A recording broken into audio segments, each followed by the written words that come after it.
Көп балалы ана Фируза Кәрібаева жолдасымен 6 бала тәрбиелеп отыр. Үлкені 19-да болса, кішісі 7 жаста.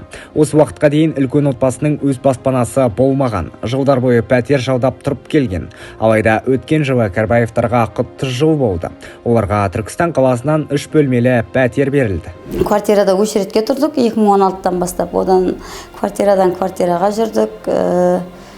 Содан осы қолымыз жетіп, саналы баспана осы үйге кезегімен берілді. Тұрғын үй ауласында балаларға арналған алаңдар, дүкендер мен банктер орналасқан.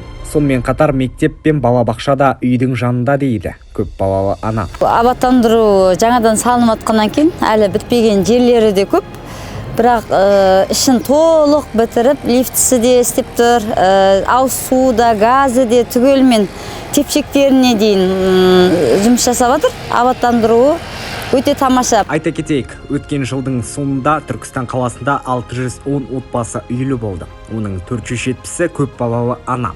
Қазіргі уақытта қалада 337 көп қабатты үйдің құрылысы жүріп жатыр. Ал жалпы облыс бойынша соңғы 4 жылда 2,5 миллион шаршы метр тұрғын үй пайдалануға берілді. Баспана жағынан Түркістан облысы рекорд көрсеткішке жетіп отыр. Осы 3 жылда 2,5 миллион шаршы метр үй пайдалануға берілді.